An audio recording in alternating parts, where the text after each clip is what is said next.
That'll do for an introduction. That'll do. How's everyone? Doing all right. I'm fine.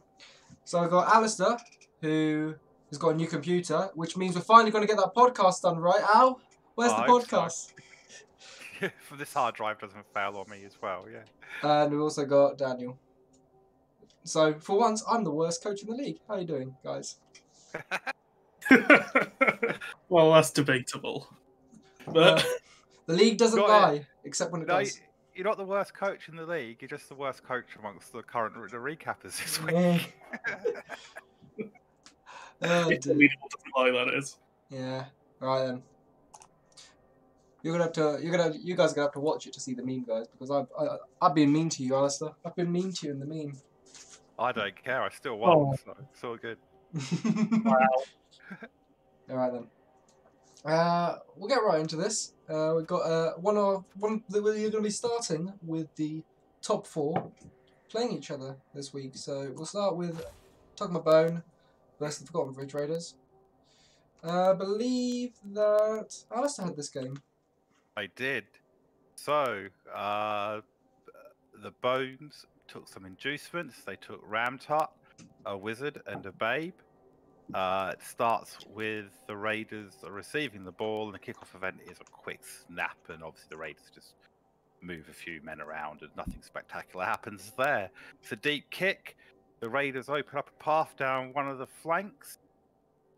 He piles on, but he piles on in a very, very dangerous position, and he gets gang fouled, basically, and the guy gets stunned and the zombie gets sent off. That could have ended a lot worse for him. It's the only time he puts the piling on guy in that position. I think that was enough for him to go, oh, I shouldn't do that. Ghoul is run up the other flank and is able to threaten the ball carrier. And he then is able to run up a second Ghoul that marks the ball carrier, not just threaten him. So Nurgle actually starts to come down more on the flank the Ghouls had run up from. He goes, I've missed something, that's all right. But basically the Ghoul, the 2 Ghouls in the backfield, one of them manages to do a 1 die on the ball carrier and pals him. He's able to retrieve the ball, but he's very close to 2 Pestigors. So this is all in Nurgle's half of the pitch. Nurgle able to mark and hit with a Pestigor, and then he sort of does a blitz with a Rotter who has to do a dodge roll. I wasn't sure why he didn't blitz with the other Pestigor that wasn't impeded by anybody, but I'm sure he had a plan. The Rotter does bring the Ghoul down and he catches the ball, and then the Bones lightning bolt the Rotter. So he uses the Wizard, but the Rotter goes down. Only goes down though, still on the pitch. The minus move Ghoul picks up the ball and he runs towards the end zone. So around turn 4, Ramtut kills the Beast of Nurgle, who fails its regen. So no more Beast of Nurgle. It's like the second one I think that's been killed for poor old Matt there. Goodbye, 6-year-old sandwich. That's it. Pretty He's finally come. Nurgle do try to get to the ball carrier with a Rodder again, but he needs a 4+ dodge and he fails that. The ball carrier runs along the end zone, so he's going for a stall. The guard block Ghoul fails a dodge roll because he's trying to move him to sort of help screen it off a bit, and he's injured for a minus movement on turn 5. So I don't know if he's going to get sacked or not. That would be a difficult decision because he had guard, which is a double Ghoul. The Pest blitzes on the ball carrier, gets them both down. They both have block, so that the undead are able to move a white up to assist the ball carrier, who blitzes, and he stalls it because this is around turn 6-ish by now. He can stall it for 2 turns, and he gets the touchdown on turn 8. Going into the second half, the kickoff is brilliant coaching. The Raiders get an extra reroll. The undead form a defensive line across the pitch. He fails to pick up the ball, but doesn't re-roll it because no one can reach him, so that's a sensible thing. Nurgle come down both flanks, but the Ghoul manages to pick up the ball and run towards the line of scrimmage. A Pest is able to blitz through a white and marks the ball carrier. The undead smack the pest away, and are able to reposition more or less on the same trajectory, just along a little bit.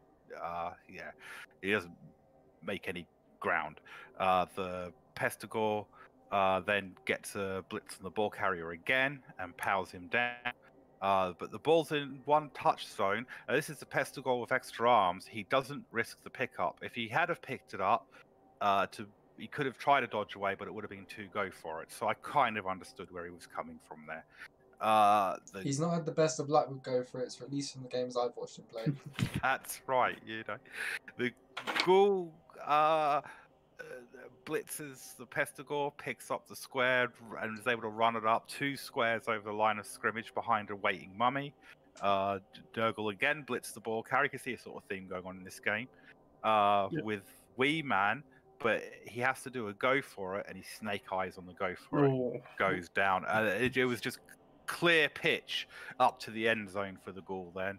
On turn 13, the undead kill a rotter who had tackle, wrestle, and dirty player. Another theme: 2 dead players for Nurgle, neither of which regen. But this one joins the undead team. Obviously, the beast can't do that. The ghoul runs up field 2 squares away from the end zone. They run a second ghoul up. He tries to pass the ball to the second ghoul because he didn't have any star player points on that one, is my guess. But he snake eyes the catch. So that lets Nurgle get a couple of players up the field, a Pestigore and a Rotter, forcing the undead really to score on turn 15 because he wasn't in a great position to attempt to score it. So we get another kickoff. The undead set up quite far back because obviously by now they've got 2 turns. Yeah, the Nurgle has 2 turns, so he obviously doesn't want to make it too easy from the score. Nurgle clear the line of scrimmage completely, knocks everything down, runs down the center with 2 pests and a warrior, who can be marked. They're not particularly safe. Pestigore is pushed closer to the end zone though. He just gets a pushes him closer. Nurgle are able to clear the marks around those Pestigores and the Wad warrior, and so he's able to run the ball handler down, hands off, fails to hand off, re-rolls it, and he scores a turn 16 touchdown. So he did fail with it, but he did have a re-roll. Then that was it, 2-1. So yeah, it was quite a brutal game. Now I haven't gone through every single injury that happened. There was a couple of badly hurts. There were some worse ones that regened because they were pretty even in numbers for the whole game. There was only 1 or 2 players in it for either side at any one time. So Matt really came out the worst on the Bash Fest though, with 2 dead players. I mean, Adam losing that ghoul. Well, he might not. He might keep him, of course, but having a minus Deme, it wasn't quite the same. So we can move to statistics. Yeah, let's pop into statistics, and we can see that. As I've been saying for the past 5 or 6 weeks, most teams rely on possession, which means the team that has the most possession is more likely to be winning the game here. As we can see, Tug My Bone, 56% possession, 50% of the ball in the opponent's half. The ball stayed in Matt's half the entire first half. If you follow, the entire first half was played on Nurgle's side of the pitch. The 50% plus the 18% of own half for Matt means that the ball was in Matt's half 68% of the time, which always means there's a little bit of pressure. You've got a little bit of a sort of there's always a chance. There's always a sword running over your head. But yeah, you can see, it's as Alistair said, it was close. Look how many injuries there are. There were.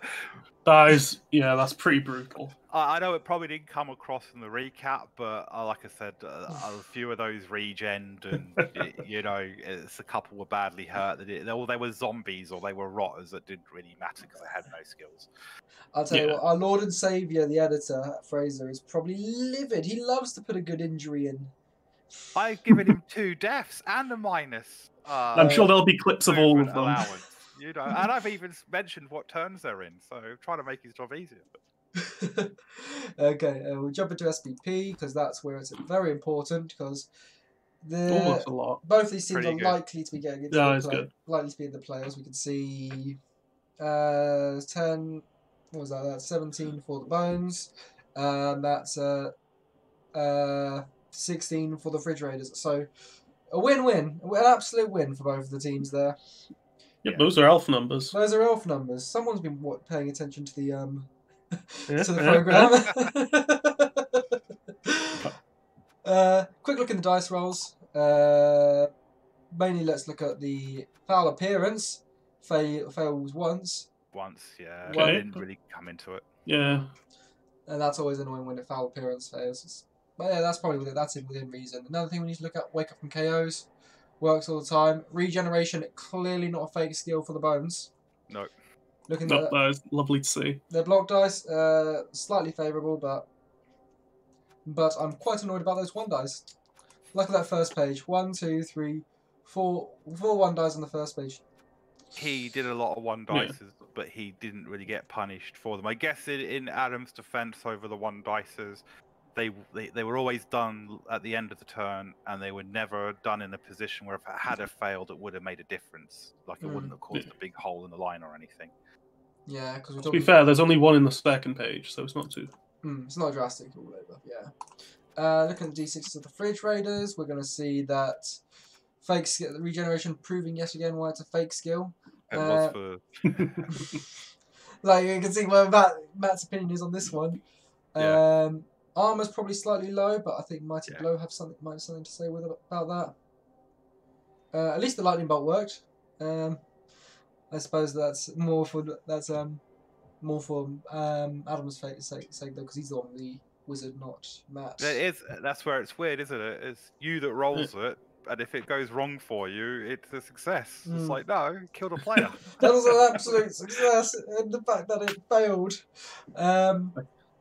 Yeah, but everything else seems fine. Block dice, standard bash team numbers.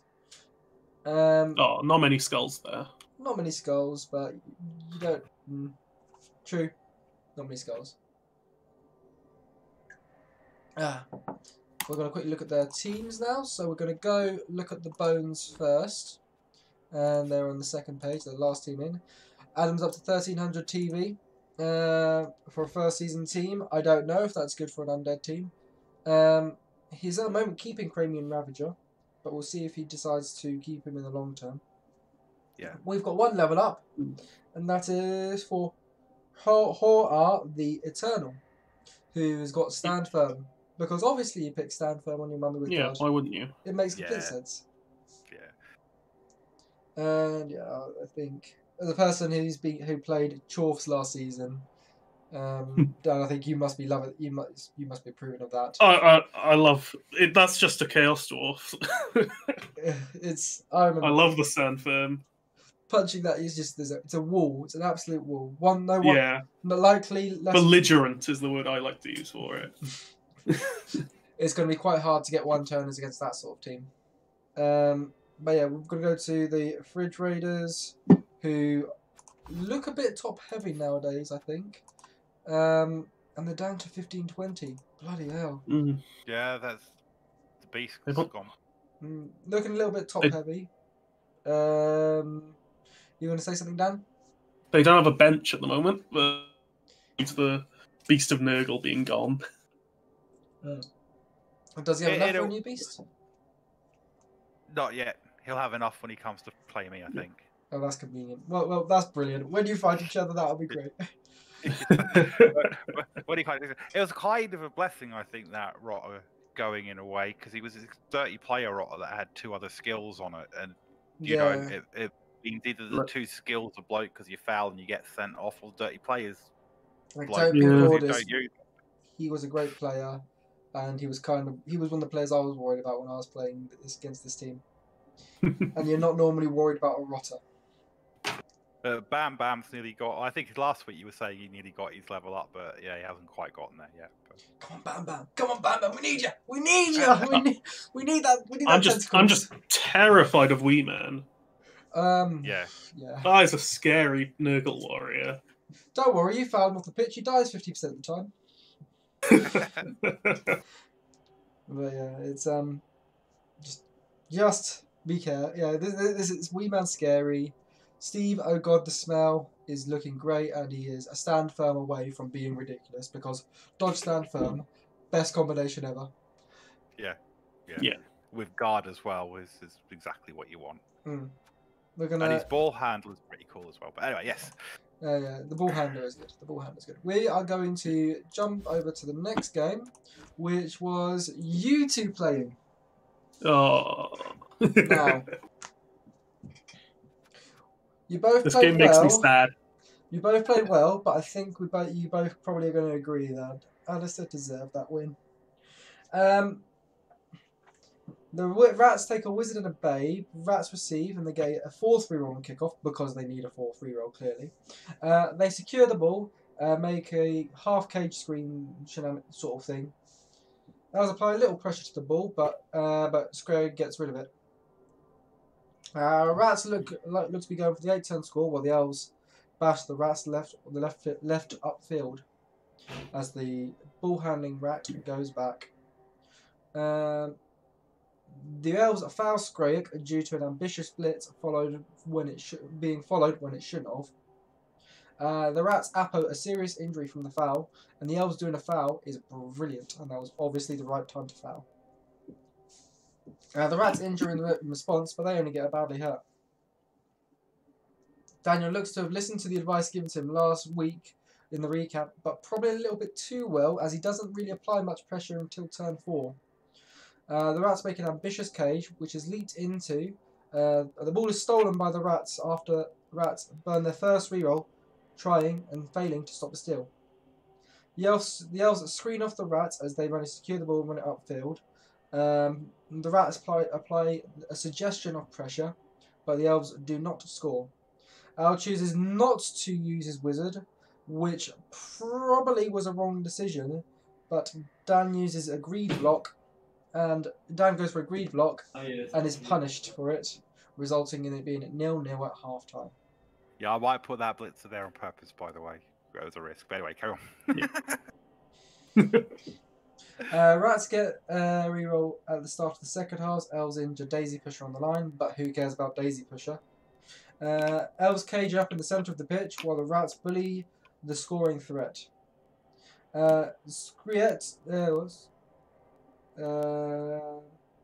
Skittering George, I wasn't sure what that was, is injured while the Elves move the play to the right. A fireball kills Chesney, but the rest of the cage is okay. The Elves decide to score on turn 11, and there was nothing really could be do to stop when the Elves go for a score on their drive. Al sets up for a 1-turn, scores an uncontested 1-turn. Before we go any further, I think the 1-turn was very ambitious there. Going for the win.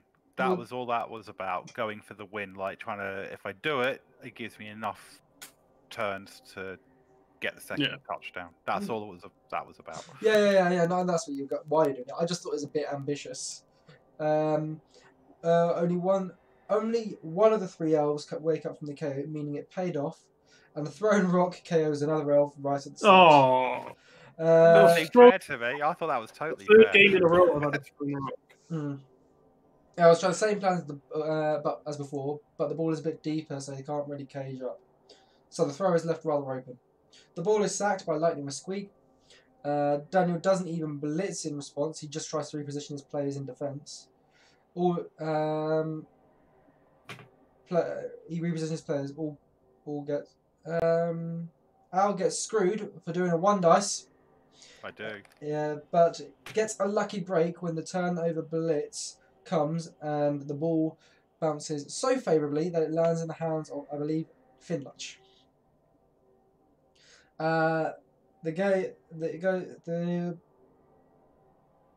He goes to make the ball safe, but fails GFIs. Where was that when you're on against me, Dan? And Al. Finluch is KO'd, but the ball is so awfully positioned. The Elves are unable to secure the ball. Rats apply some pressure. Nizik dies from failed GFIs. It's getting a bit crazy here as it tends to at turn 60 at the end of the game between 2 fast movement teams. Seeing bad GFIs, Daniel chooses not to use GFIs for his throw to make a score attempt, and he is punished with an intercept. This allows the Rats to score on their turn 16, meaning the game ends 2-1. It got rather crazy near the end. I shouldn't have gone for that last go for it. I was aware of it when he went down. I was like, I didn't need to do that. What the hell was I thinking? Well, you snaked the second go for it. It was the second go for it you snaked. Yeah. So I think it was a reasonable decision because otherwise you were going to get blitzed. You were going to get blitzed if you didn't go for that. And yeah, obviously it doesn't go down very often, but you were still going to get blitzed. And yeah, Blodge seemed to work a little bit more than in my game. We'll talk about that later. Your dice, you probably should have gone. I believe, were you coloured by the fact that Al was screwed over by Go For It's the turn prior when you went for your pass play? Almost, because if I'd gone for it, I could have got out of the intercept. I was thinking, it's like, yeah, and that was a shame. Yeah, I know. There was every chance he could have just done it one turn following, but yeah, making the go for it was mathematically. Let's ignore the dice that actually got rolled, but making the go for it's mathematically the correct play because the intercept was on a 5+, which is 4 chances of success for you, as opposed to the go for it, which is 5 chances of success. Yeah. Plus, you get to re-roll it if you fail because you had pass and catch, I think, so you would have been fine. But yeah, good game. I think you clearly both know what you're doing. Being above me in the league, oh mighty ones. Well, I will say I was thrown off because it's been a long time with Skaven since I've played a team that can actually keep up with me speed-wise. So a lot of the BS I would normally rely on didn't work as well. No, I was quite... Keep up. My blitzes on the bull carrier went very well that game as well. Yeah, lead paid off for once. Yeah. I think you got caught out by the fact that their speed as well, I think, as well. Oh, when he went all the way down to that thrower... You've got to be careful. That was not expected. You got to be always check when you pick the ball when you're going for securing the ball. Always check how far the opposing team can go. Particularly Skaven. We'll jump into statistics. Again, this is a game where because of the ridiculously high movement, possession doesn't matter as much. But it's good to see the ball only was on the ground for maybe a turn. Well, everyone's too good at picking it up. Lots of removals, 5 removals, 5 permanent removals, 10 if you include the KOs. Lots of running yardage. Not as much passing as I would have expected. I would have expected a little bit of passing from the Rats, but it's just how Alistair plays it. We're going to jump into SPP. And back to elf numbers. 16 for the Bastards. 17 for the Vermin. We're getting some good SPP numbers as we go towards the end of the season. One of them died on my side. They leveled up. Spinlatch. Storm Vermin, wasn't it? Spinlatch was it? No, Nizik. Okay. Thank you. Dice rolls. We can see the Undercity Vermin. Their armor did fine. Exactly what you're expecting with armor value 7. Catches are fine. Go for it are a little bit low, but you don't reroll. You don't reroll a success. Your KOs obviously are fine. Block dice, fine. Nothing surprising there. And then we look at the Knife-Head Bastards D6s. The dodge, probably within margin of error. Everyone take a shot. But I see this quite a lot. We see this quite a lot when you see with the Bastards. Their armor not holding up that well. Oh, no, it doesn't. But I haven't really been punished that hard for it. No. In terms of any permanent injuries. Well, that's the thing. Elves don't really need to worry about their armor because as long as there's 2 players on the pitch, they've got a chance. Yep. Their block dice. Slightly low on pushes, but everything else is level to each other. Yeah, reasonable. Everything else is level to each other. So no matter what you did something. Let's go with that. I haven't had a chance to check Spike OVH, but you guys can tell me about your level ups. So Alistair, we'll start with you. I'm pretty sure you didn't get a level up because your The team guy, value is the exact same as it was before. yeah, number 6 died. He would have leveled up if he had lived, but he didn't. So Violent Vinny's stepping up. You'll be pleased to hear that. Violent Vinny. No, Vinny Jones, I would assume. Probably not. You probably don't even know who he is. Probably subcon. I know who Vinny Jones is. Thank you. I'm older than you. It's you who probably doesn't know who Vinny Jones is. You know what I mean? But yeah, so Okay, no level ups. No level ups. Nothing interesting there except I'm down a gutter runner when I face Leon. I think you'll be fine. Quite a good gutter runner when I face Leon. You got the movement anyway with the other guys, so you're fine. We're gonna look at the bastards now. 1550 seems like you've not done much movement with your team value. Well, a guy died, but I got 2 level ups. Yeah, your thrower's got a level up with accurate. Good choice. And The other was a lineman. Halm Wayne has got block. Another reasonable choice. Yeah. Obviously, you got 150k. What was the thing? Another catcher? Or possibly, yeah. Well, I want another guy, so I may as well make it a catcher. Yeah, because that means more scoring threads. Yeah. It's more people who can move upfield. Less relying on the one guy to score pretty much every time. And, most importantly, a bench. Yeah. It allows you to keep one catcher off as well if you want. Yeah. You can play around with that, you know.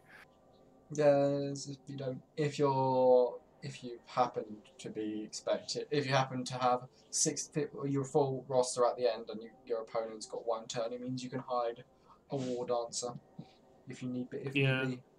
Anyway, that's that for that game. We are going to jump over to Dan's first contribution.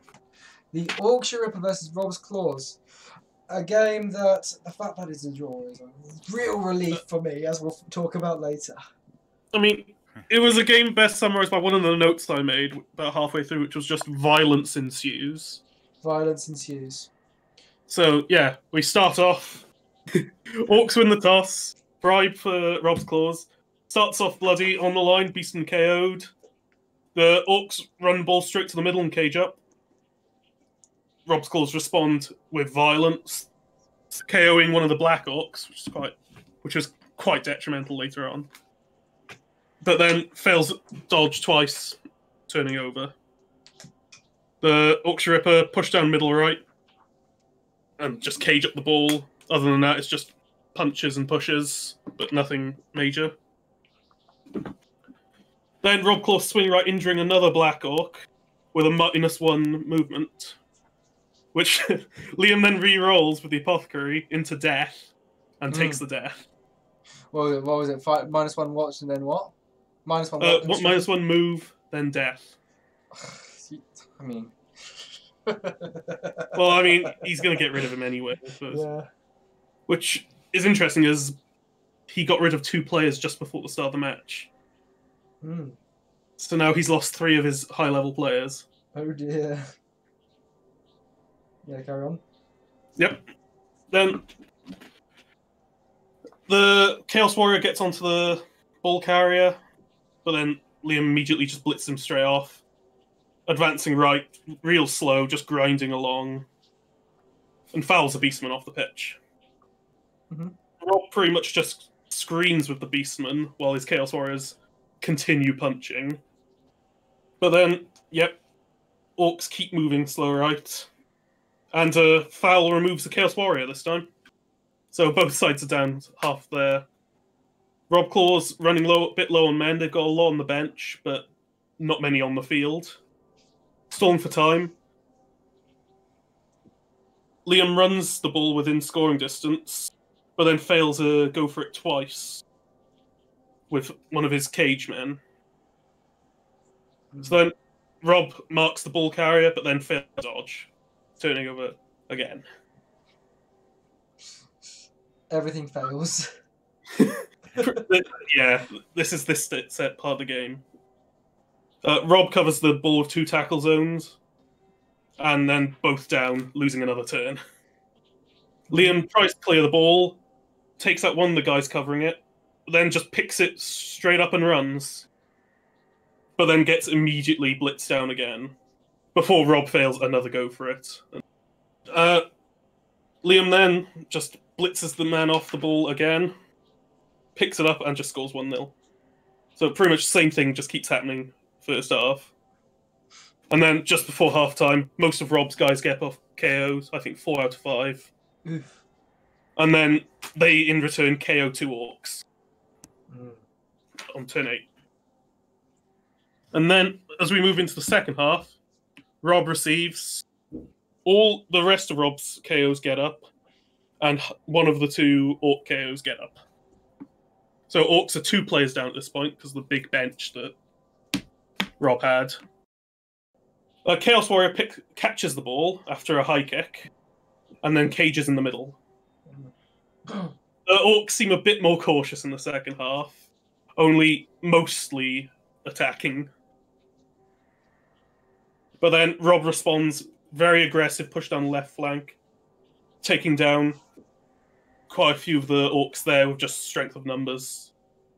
The Orcs clear the right flank, which Rob had only left a couple men guarding, and then starts swinging left with the rest of his blitzers and linemen. Rob continues the grind down the left without any real push one way or the other. The Orcs reform their line in front of the Chaos before Rob surfs an Orc for a KO. Hands off, the Chaos Warrior carrying the ball, hands off to a Beastman, who then runs far down the right-hand side, pretty much out of reach of any of the Orcs. Liam tries to chase, marking the ball carrier before uphill block gets a skull. Rob then surfs another Orc for an injury, and blitzes the ball carrier free, scoring for 1-1. One of the KO'd Orcs gets up, and then Liam also gets an extra reroll from the kickoff. And this is where the violence ensues part of my notes comes in, as Liam is 2 or 3 men down, but just commits to the line with just a back and forth punches while caging the ball in the centre. With a pass, actually. Classic Orc passing action. You see them very often. Blitz from Rob marks the ball carrier. Not much else happens that turn. It's a bit back and forth. Melee around the ball carrier. Ball gets free and runs to the left-hand flank with a partial cage. And then gets a double skull dice. And ends turn. Rob blitzes the ball carrier. Ball carrier goes down. Melee continues around the original line. And then a failed pickup by one of the Beastmen. Orcs then clear the ball, pick up, but ball carrier still completely unprotected. Blitzes ball carrier. Rob blitzed ball carrier again. Free ball again. And then at this stage, there's no one on Liam's team in turn 16 who's in a scoring position. So it just goes down to punches. Yeah. And that was just the fight that was that game. Let's be honest. I think no one's surprised that the two killer teams end up just drawing each other out and violence ensues. Right. No one's surprised by that, I think. Let's jump into statistics. We will see, despite being the killer teams, 1 removal. Well, 2 removals, I guess. But yeah. Lots of KOs for the Auction Ripper, like inflicting 7 KOs. That's good. That's very good. It's a real shame that none of them resulted in an injury, to be honest. Just so many of them got straight back up. They got knocked out, but then they got up again. Yeah, that's hard done by. But there you can see ball possession is favouring the Ripper, so you can at least say from a glance that the Ripper probably would have had the better of it in a longer game. But of course, Blood Bowl is only 16 turns, and Rob's a good coach, so he ain't going down without a fight. Jumped into the SPP. Jack the Ripper getting all the glory, it seems. What was that? Even a pass. A pass, a touchdown, and the MVP, because clearly he's the only player of note in this team, and he is the new Donald Trump, as we will point out that Donald Since Trump. the unfortunate death of the old Donald Trump. No, not the unfortunate death. He died. He died. He got back up, but then he got sacked anyway. It's like being rising from the dead to be told you're fired. Just anyway. to die again. Just to be told you're fired anyway. That's right. And but a bit of a distribution. Signy, whatever. He's got his first SPP. That's the last SPP for the warrior. The last warrior has now got SPP. He hasn't got a level up yet, but at least he's got some SPP. He's He's a pass away. He's a pass away. Looking at dice rolls, let's take a note at the KOs. 60%, reasonable number. Number. Let's quickly I'd take that. Let's look at the block dice quickly. Fine, probably a little bit low on both downs. Bit of 1 dice is on the first page, 1 dice on the second page, third page, for sure. They did burn a lot of his rerolls, these 1 dice. Yeah. Yeah. Blocked. Let's go to look at the D6s for the claws. Let's go straight to wake up from KOs. Oh my giddy aunt. Oh, it's beautiful. I'm pretty sure he rolled that against me. I'm pretty sure he rolled that against me. He may have had a babe, maybe. Yeah, babe might be on Maybe. there. There might have been a babe. Let's go with that. Dodges, shit, but you know they're not a dodge team. Armor's pretty bad for a chaos team. Yeah. But it was the claws were the ones doing the surfing, not being surfed. So yeah, that's slightly low. Their block dice. There's some pro block dice there. That's what you want. That's what you want. You can have a cheeky grin on your face if you see that many pals when you go to sleep at night.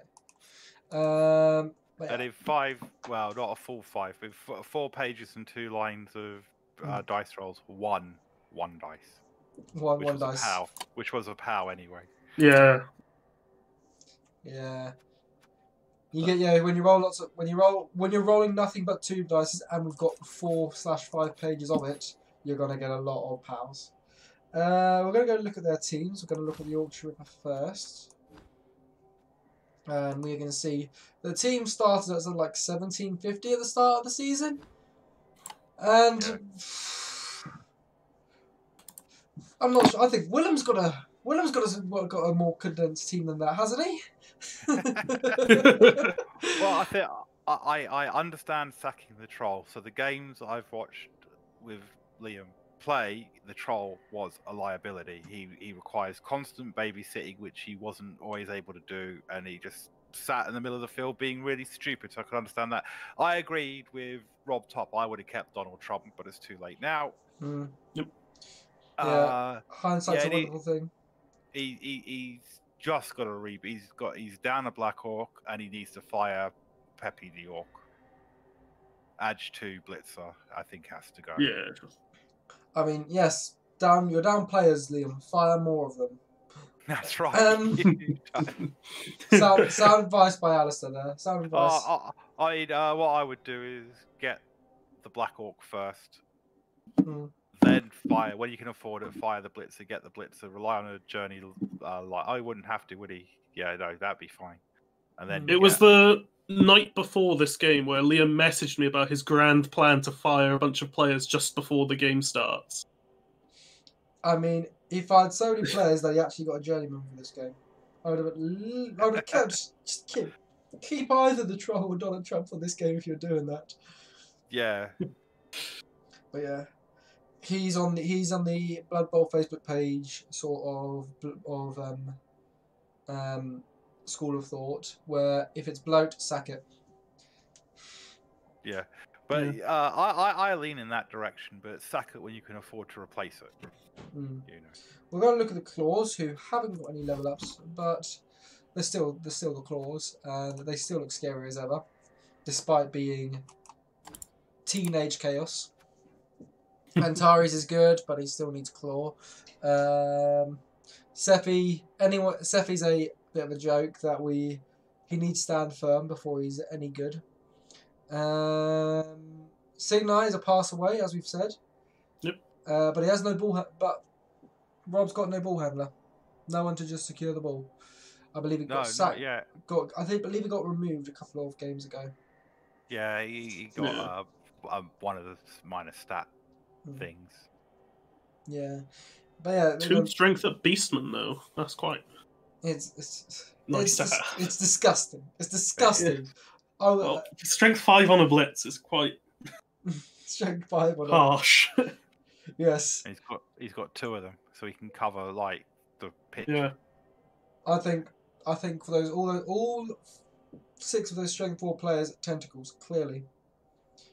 It is interesting to see the league moving away from big guys. Like he sacked his Minotaur, I've sacked my Rat Ogre, Liam sacked his Troll. It's not called a Minotaur. He's his not had a tree. Minotaur. He just hasn't had one, and it's not called a Minotaur. It's called a Minotaur. He had one when he came into it. I don't remember playing it against Minotaur. No, he sacked it. He sacked it before his first game. So he had one from when he brought him in from the side league, and his first game of season 14, he sacked it. Yeah. Someone's paying more attention than I am. We're going to jump over to the next game, which is the Leviathans versus the Jokes. Alistair, you had this game, and this game featured technical difficulties, including admins jumping in to have a discussion with them. At request, we were requested, so we didn't just jump in. So I'll find. Here we go, match 2. So the early inducement I could see was Edril for Willem. Both teams had a wizard though.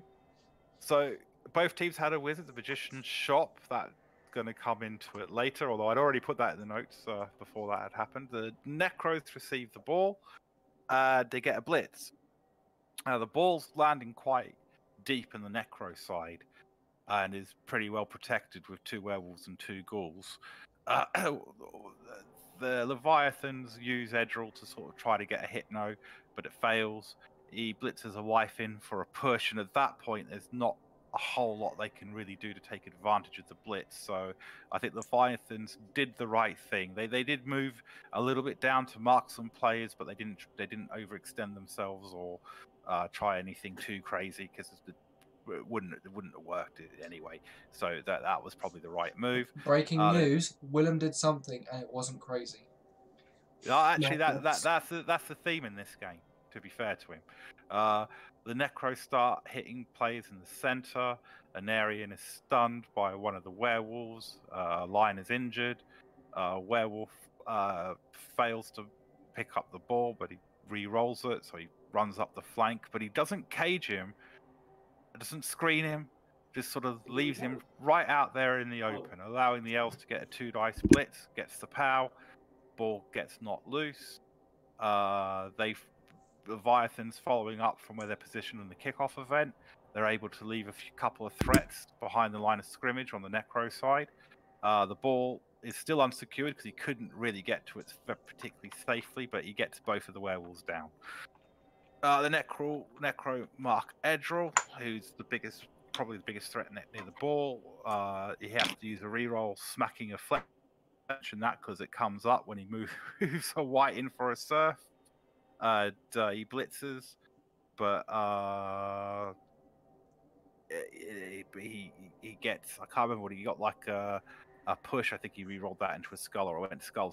No, he couldn't re-roll it, so he got 1 die. He did a 1-die blitz and had a skull and went down. Sorry, my notes aren't. So the elves hit Noah Ghoul to clear away the tackle zones off the ball, and it pulls off, and he picks it up with a lineman and runs it down the field. And he can form a kind of half cage. So the cage was on the 2 top corners, but he is vulnerable to 2 ghouls. Chris didn't really seem to see that, so he hits another player with a ghoul rather than dodge for a 1-die hit that he could have gone for. He actually could have maybe have gotten a 2-dice, but he doesn't go for that. He goes that he uses the other ghoul to 1-die splits from the ball carrier. So I wrote this sequentially while they were playing. He skulls that into a both down, so they both go down because neither have block. The elves manage to pick it up with a line, and he runs it in for a turn 4 touchdown. I think he could have stalled that at that point. There wasn't the ghoul was down, the other ghoul had run up onto the field. The only thing I could have understood though was the wizard. Both sides had a wizard that was still in play, so maybe he was a bit worried that he was going to get lightning bolted off the pitch. But yeah, he gets his turn 4 thing. It's a steal. You should always take the steal. Yeah, you know, he gets. They get a quick snap. The kickoff is quite deep, so obviously the Levians are kicking to Necro again. And the first thing Chris does is a 3 dice hit with his flesh golem, who triple skulls it with no rerolls. Down he goes. So, yeah, that was a sight to behold. So let's just do the maths on that one. That is a 1 in. So each dice has to roll a skull, or both down, I assume, because I assume it doesn't have block. No, I didn't have block. So that's a 1 in 20. That's a 1 in 27. If he did have block and he rolled 3 skulls, that being a turnover is a 1 in 36 times 6. So 1 in 100, 216. 1 in 216. I mean, Wow. It was unfortunate. I mean, there's no way I can criticize the Necro team for going for a triple skull on their triple die block on their first hit. You know, like I said, the ball was kicked in pretty deep, so you had no rush to secure it. But the Elves actually run 6 of their players down one of the flanks because it was a good opportunity to get down that flank. I felt he perhaps overcommitted by running 6 players down the same flank, but in the end, doesn't matter. It doesn't matter.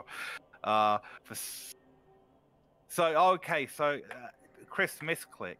So my original note said, for some reason, instead of picking up the ball with the werewolf, the Necro blitz at the oncoming elves on a 2 dice uphill into a 1 dice with no reroll. So the ball was like quite close to the touch, the end zone, and he could have picked it up with the werewolf and run off with it, and he didn't. He ran up towards the elves, 2 dice uphill. That turned into a 1 dice with no re-rolls. I said a bit silly. Could have picked up the ball and moved up the other flank, and he just went, "Oh, that was a misclick." So he meant to do. He didn't mean to do that. So you know, give him credit that he didn't mean to do that. How it happens. He moves a ghoul though towards the ball. He can only base with it because he got away lucky with the 2 dice uphill. He moves a second ghoul in for a smallish screen with the werewolf. Picks up with evil bunny. He has to use a go for it to do it. The elves base a small screen and blitzes a Venarian for 2 dice and Pow pushes the he pushed the evil bunny into the end zone, and the ball bounced off the field. So I guess it didn't matter because it actually landed in a great place for the elves, but it was risky. He could have pushed it in a way that it wouldn't have bounced, but it worked out for him. So you know, I just don't take that wrong. I should stop adding to my commentary, really, shouldn't I? Moves the goal, pick up the base the ball, blah blah blah. Bounce off the pit. Maybe ball bounces halfway onto the half, and he's able to pick it up with his plus move guy. The Necro hits a little bit. He tries to dodge to get to the ball carrier, but fails, and the High Elves score their second touchdown and straight in. So that takes us to a very quick kickoff of cheering fans. Necro kills Lyman on the line of scrimmage, picks up the ball, cages up. This is where the elves fire down a fireball, stunning the ball carrier. But the way Willem did it, and he didn't do it on purpose, we're aware of that, meant he stole Chris's fireball. So when you're clicking on a fireball, don't tell them how to do it. Don't tell them how to do it. These are exploits. There's an exploit which means he accidentally launched 2 fireballs. Oh no! If I say don't do this and any of you do it, I'm going to kick you out of the league. So it's you know, it's as simple as that. I mean, the thing is though, you can do it by accident, and that's what I'm trying to avoid. When you click the fireball, just do it carefully and click. Just make sure you just go click and then click where you want it, and that's it. So yeah. And if I catch you any of you cheating, I'll kick you out like faster than you can say.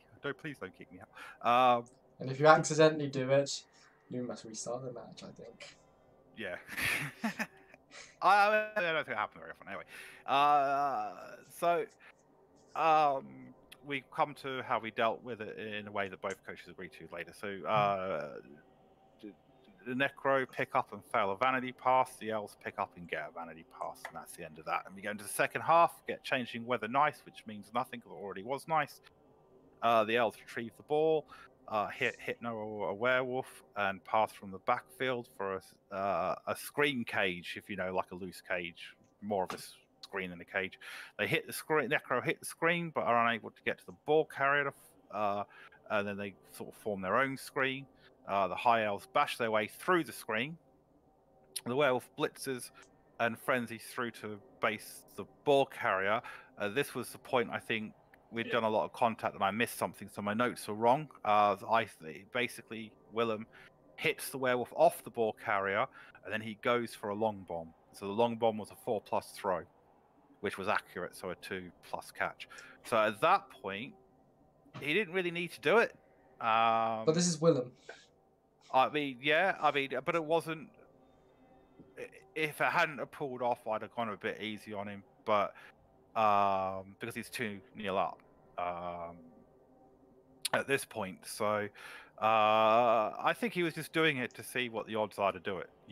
That's fair enough, and it worked. If so you've got the pass skill at 75%, and that's not that hard.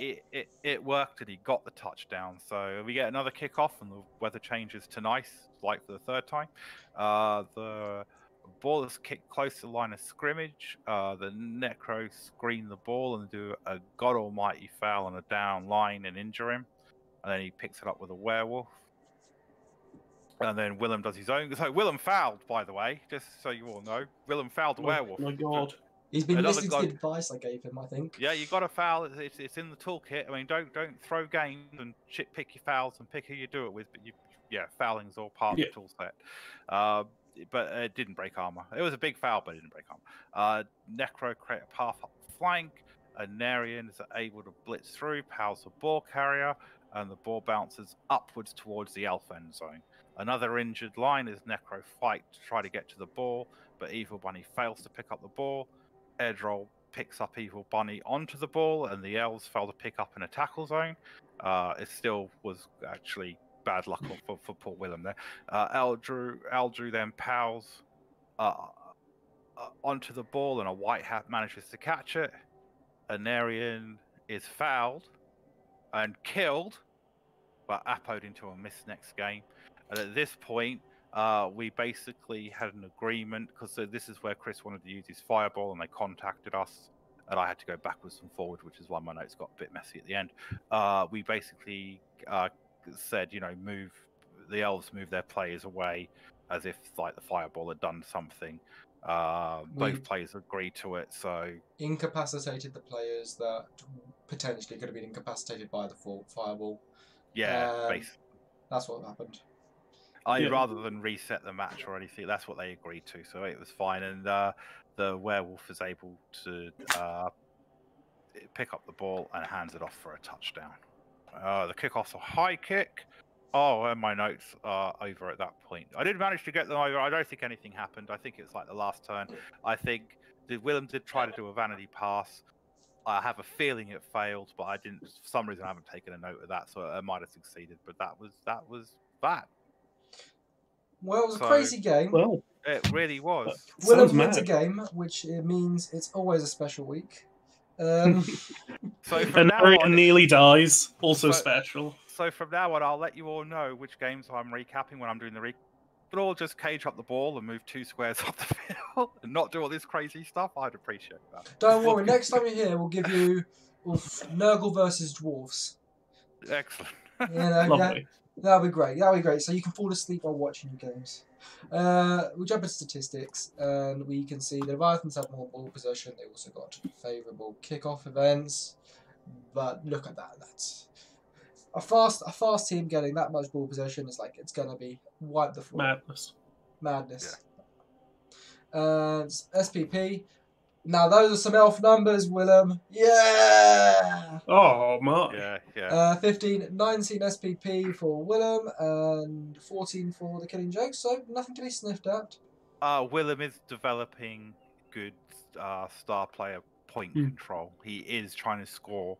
Like when the ball bounced, he picked it up. I think with a catcher who needed the SPP. So he is trying to make sure that he's getting SPP where he needs it, rather than being a one-player wonder. Yeah, notably, the Shining Arrow has 4 SPP. He's the movement up catcher. So that's a score and a pass. Or somehow, maybe it was 2 casualties, but I somehow doubt that. I didn't even check how many casualties they got this game. I didn't really expect it. Yeah, it wasn't 2 injuries. Let's go with that. It wasn't 2 injuries. No. We're going to go to jump into the dice rolls, and we're going to see the killing jokes. Have got a bit of everything because they are regeneration works. It doesn't work for Matt. I think the league knows when Matt's rolling a regeneration. He's not allowed to have a successful regen. No, that's it. Block dice, they're fine, but that's a lot of skulls. We'll go with that. That's a lot of skulls. That is a lot of skulls. Yeah. But 1 dice, so you get what you deserve. Oh, that's a bit mean. Oh, Yeah, let's 1 dice, please. Let's 1 dice, please.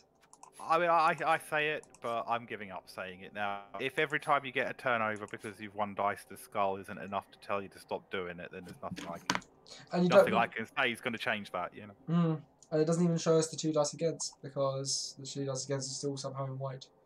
But we're going to go to the Leviathans. Nice. We're going to look at their D6s. Armor is shit, but that's standard for elves, even though they've got quite good armor. Passes worked out most of the time. Dodges, probably about where you're expecting them. Yep. Was he actually doing 2+ dodges instead of his ridiculous constant 3+ dodging? Yeah, he had a lot more control over it. In fact, I know it felt like he was playing more of a running game, or incorporating more of a running game, rather than just relying on passing, which is good. I wonder how much that has to do with playing lizards as well. It's sort of showing him that you don't have to do crazy passes to score. You can position yourself and then go for a bit of a running game. Not many ones. That's a double-edged sword though, because of course, not bad armor as well. Yeah, I mean, block. Let's just jump straight into block dice, and you see his block dice. They're not too egregious. They're not egregious. Yeah, they're not egregious. I compared to say the first couple of games in the season where half of these would have been 1 dices, they're definitely up there now. He's definitely making an effort to get the players into position and make the dice more favourable for himself. And it's a real shame that Anarian is missing next game, because it means whoever's playing him next can't kill him. That's right. It means Anarian's almost guaranteed to last until the end of the season. Who's he playing last? Let's jump into the teams. We're going to go with the killing jokes first. We are going to have a look at 3 level ups. 1700. God, they've got up there. Yeah. Yeah, 1600 in the kitty, so we should be expecting a something else to be bought. Whether it's even a cheerleader or an assistant coach, that's acceptable. At this point, he might. Oh, he's already done his stadium. I actually got a magician shot. Yeah. Save the 40k, Chris, and get the extra level 2 stadium. That's what I would do. The level 3 stadium, sorry. So the Laughing Gas has got a level up. He's got himself Dodge. Yeah, work. Yeah, reasonable choice on Werewolf. Next player to get a level up is Luck of the Irish. So that Flesh Golem has now got Block. Oh, Block. Block on a bit strength 4 is beautiful. And then finally, Worm Food. One of Alice's former players has now got Dirty Player. That was one of my ex-players. That's right. At least he's being put to good use, so Yeah, going to be fouling peasants next game. Lovely. Yeah. Let's jump into the Leviathans, who, if he's up to 1160. I mean, that's a reasonable TV. Yeah. No Anarian, so he's on 2 journeymen for the next game, plus however many however many inducements he gets. But 1 level up for the Shining Arrow. That is Nerza Steel. So that's a double. Yeah. Very nice swerve. I'm not sure about that, actually. He's strength 3, I guess. We'll think about it. How much SPP does he need to get his some blodge on that player, though? That's a lot of... Next skill, even if you roll an edge up or a strength up, take the dodge. Just take the dodge. And then take the block, and then go sprint short feet, and then you've got a nice, scary one-turning threat. Yeah, block and dodge on that player. I mean, Nerds is still a brave choice. It's probably going to work. It might work out, but you never know. You might just die. Yeah. As Willem's players tend to do. But yeah, would you have taken the Nerds of Steel guys, or would you have been with me on block or dodge? Yeah, I probably would have been too excited and gone for Nerds of Steel. Actually, if I was going to put something on a strength-free catcher, like a faster movement piece, I'd have been tempted with guard. God. Yeah, playing without block and armor value 7. I mean, I know you're playing rat, so everyone's armor value 7. Yeah, I probably would have, in the end, would have just taken block though, or dodge, Yeah, I'm just going off what Nerds of Steel did to my catcher, but he already has dodge, so yeah, it is good on catchers. It's very good on catches. It's just that's. And it's not a terrible choice. I mean, as long as he doesn't think, I'll just run him up into field unsupported on his own and get him smashed every turn. He's going to need protecting to get him in position. But yeah, he's quite the target now. Yeah, especially with the nearing the defender currently out of action. So yeah, we're going to jump into the next game, which was my second game, which was the Leathers versus the Lizards. And this is me trying to pronounce some more Fraser player names, which is beautiful. Lizards get quick snap. There was no inducements this game because the team values were very similar. The Lizards go straight for the Witch Elf on their blitz, and secure the ball afterwards. They do have to burn a reroll to make the ball, even though the ball was safe. The Leathers break the screen to get to base the ball carrier, but he surrenders to the centre of the pitch. The Lizards manage to dodge away and make a nice, scary cage in the centre of the pitch. Pressure is applied by the Elves, pushing through the weak part of the Elf. Pressure is applied by the Elves, but the Lizards push through the weak part of the Elf defence. The Elves catch up, again applying pressure, less though due to a bad GFI. Gentrophilia is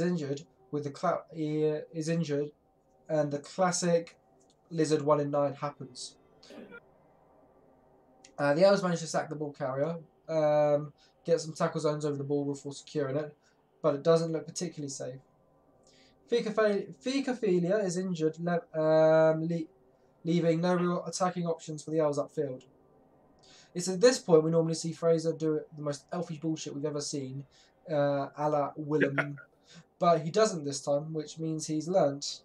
But the elfish bullshit was the right thing to do this time, sadly. Lizards managed to punch down the ball carrier. The ball scatters favourably, but the Lizards managed to push a player onto the ball, making it less favourable for the Lizards. Salamander of the Dead is injured, but the Apo is then the Apo is burnt. After more pushes onto the ball scatters very favourably for the Elves. The ball is secured and run upfield, but the Skinks are able to use all their speed to catch up. They're unable to knock him down, but a greed block scuppers the attempt for Fraser to score, making the score at half-time 0-0. Just like your game, funny enough. 0-0 at half-time, full-time was 2-1. Funny. Yeah. I mean, did he throw away an opportunity at turn 8? I mean, it wouldn't have worked. I looked at the dice, it wouldn't have worked if he tried. The Lizards are off a player, but can they make this advantage pay? They get an extra reroll in the kick. The Elves burn a reroll to pick the ball up and try a vanity pass anyway. This fails, causing an early turnover. The Lizards make for pressing the advantage, removing hydrophilia and aglamatophilia. Fucking hell, Fraser.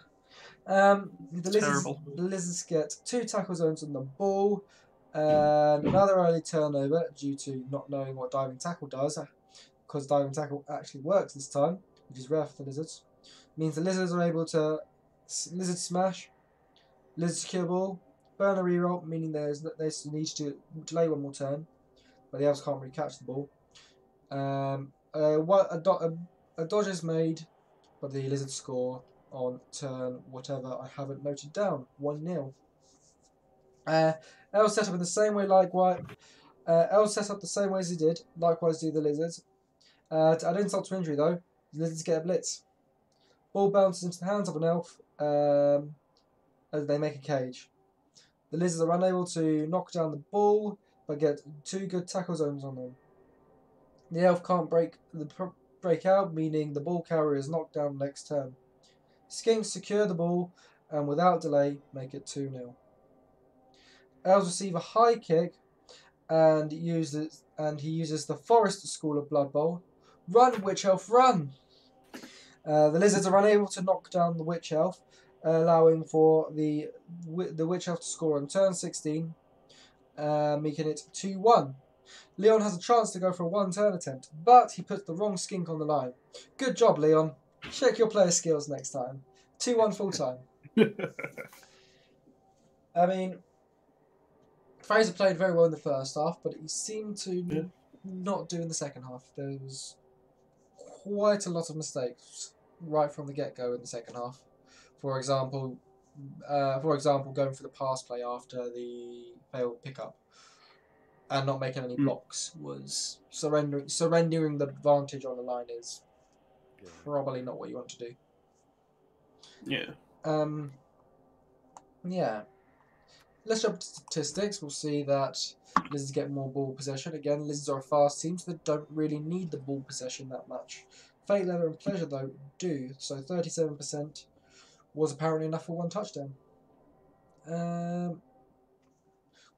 Quite a violent game, considering lots of strength 4 and lots of armor 8, but not the bloodiest we've seen this week. No. Jumping into SPP, we can see the least elf of the elf team was getting 11 SPP, not quite elf numbers. And on the other end, that's a lot of SPP. I think that's 18 SPP for the 17 SPP for the Flight of the Lizards. Good numbers. Is some of that on the Sauruses as well? It's Be a nice change. at least 6 of that is on the Sauruses. No. Oh, beautiful. No, at least 4 is on the Saurus because 4. Yeah. Planes, Trains, and Komodos, I believe, or one of those, I'm pretty sure, is a skink. Jumping into dice rolls, Fate, Leather, and Pleasure. Dodges are slightly low, but he was making a bit of 3+.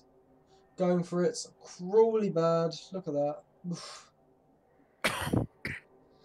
Great. Diving tackle worked, which is something that Leon rarely gets to see. Block dice, nah, nothing to write home about. Can't complain too much. And we're going to look at the Leon's dice. We can see, excuse me. No, it's not coronavirus. Pickups are pretty bad. Yeah. Even though they are actually with a margin of error. And oh dear, 0 successful catches. What was that ball bouncing around a lot, or was it actual? It was lots of ball bouncing. That's more fair. All in the space of maybe 2 turns as well. Block dice. Not the greatest, not the worst. It doesn't matter too much. Let's look at the 1 dice. Not a single 1 dice. Good job, especially considering he's got a team of lots of strength 2 players. 5 pages of blocks and not a single 1 dice. Yeah, he's got a lot of. Over half his team is strength 4. He was making blocks with the skinks though occasionally. You don't get to 5 pages without blocking with the skinks at least once or twice. Well, yeah, nothing too out of the ordinary there.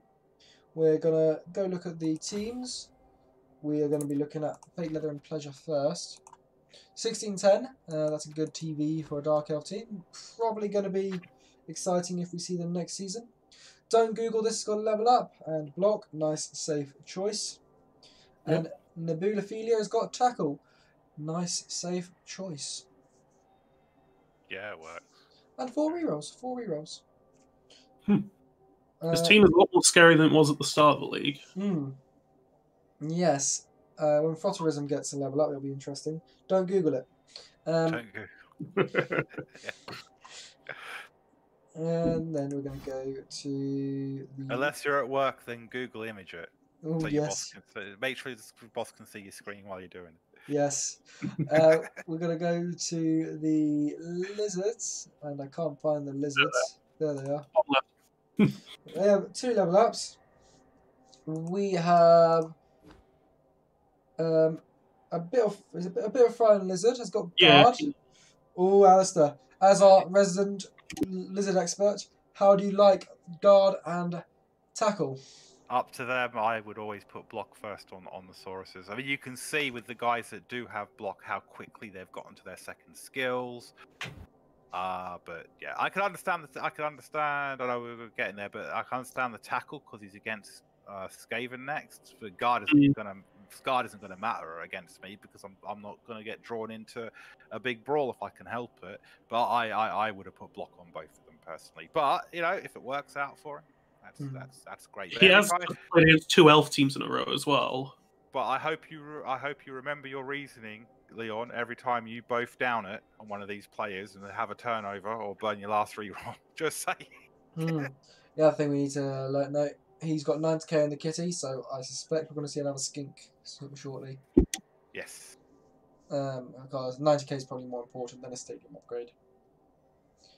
Your skinks are really good, but your skinks tend to level up pretty quick. Even the diving tackle sidestep skink's good. Yeah. Now we're gonna jump into the final game of the week, which was the Memely Men versus the Nightmares, the lowest scoring game of the week, and at least some people think it's an upset.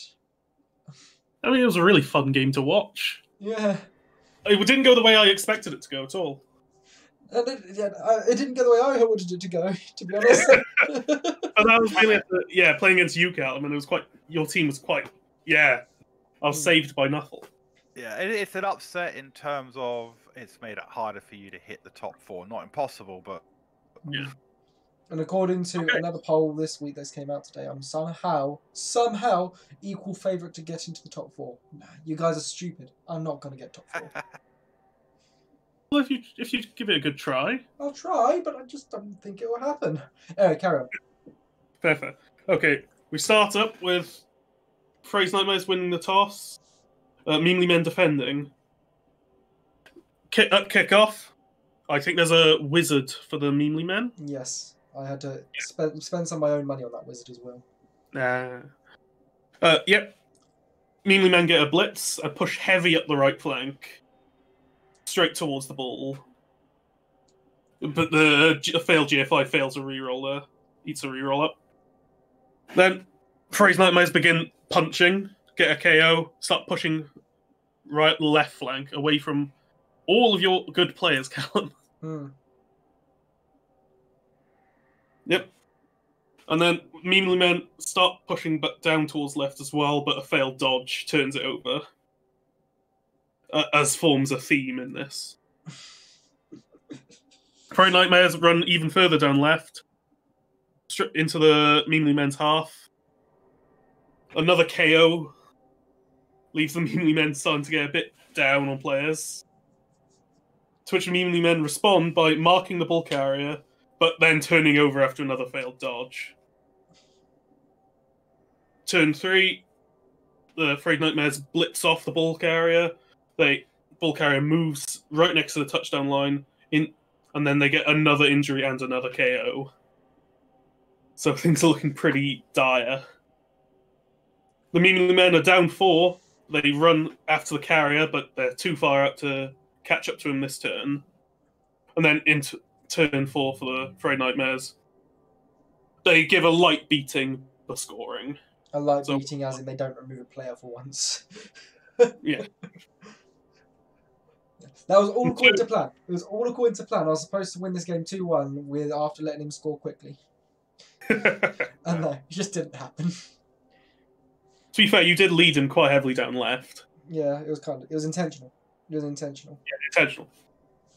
Okay, 2 of the 3 KO'd players for the Meanly Men get back up for the next kickdown, but there's still 2 men down. Free Nightmares get an extra reroll on the kickoff, and they push again hard on the left flank. Well, Meanly Men push hard on the left flank. Free Nightmares swing over to the left and KO another player. Meanly Men keep pushing. They're trying to go through the Free Nightmares lines. Just back and forth. Free Nightmare seems to be stalling. Wizard Fireball then in turn 6 from the Meanly Men. 4 targets, only 1 down with the Fireball. But then they start swinging the ball over to the right-hand side. Turn 7 is just Frayed Nightmares beating on the Knights, while pushing all their faster ghouls and werewolves towards the ball carrier. Meanly Men push hard on the right side, fail a go for it on the lineman, reroll that off. They attempt to cage up on the right, but then fail dodge turns it over again. Turn 8 for Freddy's Nightmares. They mark the ball carrier and KO another Meanly Men player. The scoring threat, mind you. Yeah, the man further up. Yeah, and then turn 8, there's too many men. There's too much space between Meanly Men and the touchdown line, so it's just a vanity pass to end it. Yeah. It's really hard to say Meanly Men over and over again. Just like the men or the brats. The men. The men. Yeah, that works. The brats. The memes. Something. The second half, one of the KOs for Meanly Men get up, but there's still 2 men down. Turn 9, bit of punching and a failed pickup without a reroll use, so it just turns straight over. Frayed Nightmares push back, but the armor seems to hold up for the men at that point. In turn 10, they pick up the ball, move it straight towards the middle, and back and forth pushing and start to cage up the ball. Frayed Nightmares respond just by swinging towards the left-hand side. The men move the ball back and towards the right-hand side as the lines continue just to pummel each other. Grind continues. Fail go for it on the ghoul for the Frayed Nightmares. Ends a turn. But a blitz on the ball carrier with a 1 dice ends in a POW. So ball's free. Meanly Men blitz the ghoul off the ball, pick up, and move backwards.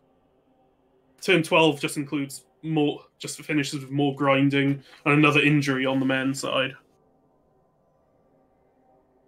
The men push one of their knights up the left-hand flank, to which their ball carrier attempts to pass the ball, but it's a failed catch, so it turns over. In turn 13, the Frayed Nightmares mark all the runners, an ineffective blitz, but they manage to cover the ball with their tackle zones. The men manage to blitz most of this away from the ball with a 1 dice POW, so there's only 1 more on the ball, the werewolf. Frayed Nightmares keep on fighting over that ball, a 1 dice skull turning over to the men, who then managed to pick up the ball into 2 tackle zones and cage up. Frayed Nightmares then blitz the carrier, get a POW, so ball's down in more tackle zones. Bear in mind, both these times happened, first half and second half. These crucial ones at the very end were both for Blodge players. Yeah, it was disheartening to see. It's just disheartening when that happens. Yeah, and then turn 16 for the men ends with a double skull with no reroll. And then Frayed Nightmares have a vanity pass and a KO to finish it up. So yeah. It was just... Things just didn't seem to go... Yeah, just dice at the wrong time in the wrong places. I mean, I think... But both of them, you both played really quite well, I Yeah. thought. Stand Firm screwed me over a bit. Obviously, it'd probably be a whole lot easier to score if there wasn't as much Stand Firm.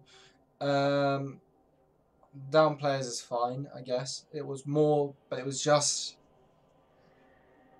Yeah, he did force me into desperation plays at the end of both drives. But end of both drives, so he played well. He played a solid defensive game. He was rewarded for the aggressive blitzes on the ball carrier as well. I mean, I think there were obvious ones. There were obvious attempts. It was just not getting. I wasn't getting the dice I needed. Jumping into statistics. Despite a lot of removals, it's all KOs and not much injury. So the lack of Mighty Blow is helping me out a little bit there. But yeah, ball possession is weird. Possession is key, and I got two scoring opportunities, and it just didn't work out for me. SPP, 6 SPP for me. So bad day at the office for me. 13 for the Nightmares, which is probably a reasonable amount for them. Yeah. Jumping into the dice rolls. I can say I rolled a lot of ones, I guess. But 70% dodge is actually a decent dodge number, so I'm not going to complain too much. KOs, meh, they're exactly where you expect them. Anything else surprising? I don't know. Dauntless was quite nice to have. Dauntless is quite nice to have, but didn't do too much. Yeah, only 2 strength 4 players on the pitch though. Yeah, looking at the block dice, they're fine. Nothing out of the ordinary. A couple of 1 dice, but again, they're probably end of turn peasants. Actually, Lord Imga's one is interesting. That's not a 1 dice that I'd expect. Maybe it was a miscalculation. Couple of other, one more 1 dice. Surface book. So yeah. Maybe the Lord Imga one was probably a dauntless failure. We're going to go to the D6s of Freddy's Nightmares. You can see not much. Not many D6s. Fireball working. Fireball being fine, doing fine for them. 1 dodge all game. Dice are fine. D6 is fine, and yeah, when you're rolling that many block dice, you get rewarded. Yeah, that's reasonable. Regal Marrowblade, Professor Lupin's 1 dice. Let's see, 1 dice, 2 1 dice, 3 1 dice, 4 1 dice, 5 1 dice, 6, 7, 8, 9, 10 1 dice. But that's a lot of block dice. That's 6 pages of dice we're looking at there. Well, it's the 2 frenzy players, and I can't remember how his frenzy traps were, but I know I've said before he really needs to watch out for those frenzy traps where he's 2 dicing it into 1 dice, like he's relying on the first one to pull off. Yeah. I think it was this game. Yeah, like you remember when you were up coming up the flank after he had scored, he had an opportunity for a 2 dice into a 2 dice, and he maneuvered the player to make it a 2 dice into a 1 dice. Oh, wait, why? Anyway, he's got to watch the frenzy traps. But yeah, that's. I mean, I think I played fine. I just didn't get the dice. And well, you moved. Yeah. You maybe could have moved in the first half up the other flank, maybe a turn earlier, but that's a maybe. I would have said overall. I mean, you moved when you needed to move in the end. You didn't. It looked like you were about to get yourself tied down, and but you were able to try to swing it around. So I do watch some of the other matches as well. Yeah, that's more than I did this week. I've had a busy week this week, so I haven't really had the opportunity to. But yeah, it happens. That sort of games happened. But we're going to go to the teams. We're going to look at the Meanie Men first. We do have a level up. We also have our Mighty Blow Lord Reddit is back. Is that a double for the Blitzers? Yes, it's a double. And it was a strength up that I declined. Oh yeah, I would have taken the strength up. But hey, I would have taken the strength up. But hey. Everyone would have taken the strength up. I would have taken the strength up, but I took the Mighty Blow. It's not like you didn't take the strength up for something rubbish. I mean, it's still gonna be a good thing. So yeah. Hide the Pain Herald is the only level up, and Dirty Player because the fouling never ends. Let's go with that. There could be an argument for Kick. But it's been working for you. Yeah. And it would be nice to have a second fouler when Chocolate Rain gets sent off. We're also going to look at the Freddy's Nightmares, so we also got a level up. Regal Marrowblade. Block guard on a zombie. Oh my word, that's a good zombie. Is guard a double? That's a double. Oh, that isn't a good zombie. That's a good zombie. He's definitely worth keeping around for the aforementioned frenzy traps. Mm. It's a lack of guard that's hurting him on it. Yeah, it's good to see. Yeah, he's now got 2 guard. Obviously, depends if he wants to keep this team next season. But you know, this team's got some progression. There's opportunity, and Grumble Gut is a ghoul who is a touchdown away from a level up, or a casualty, if you will. And he's also got some money in the kitty, so I wonder what he'll be spending that on. The incredibly well armored whites. Yeah. Yes, I mean when you're rolling the shit he was rolling, you don't blame. I don't blame him for taking the armor up. Yeah. Oh yeah, a good win for Barry. We'll go with that. That's the last of that. We're gonna go to the leaderboard now, and we can have a look at this week's. We've got 2 weeks left in the season. There's been a poll and discussion about who people reckon are going to be getting in the top 4.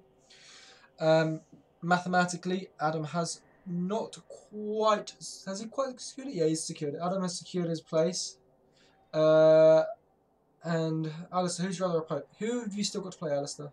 Oh, Leon and Matt. Leon and Matt. So there is actually, mathematically, there is probably only one place up for grabs because it's Skaven versus Nurgle. If Nurgle win that game, it's out of the hands of the orcs and the brats and even the lizards even the lizards. Yeah, all that's hurting the lizards on the leaderboard is he's got the 4 wins, but everybody else with the 3 wins has more ties. If he can get another couple of wins, he's up there. It's probably touchdown difference there, but yeah, it's close. It's in Matt's hands here, and it's like we'll find out if he's gonna make that. Let's look at this week's schedule. And we can see we've got Fake Leather and Pleasure versus Tucking My Bone. It'll be nice to see Fraser cause an upset, but we'll see what happens. Killing Jokes versus the Meanie Men. My last experience versus Necro wasn't that good. Maybe I can do better this time.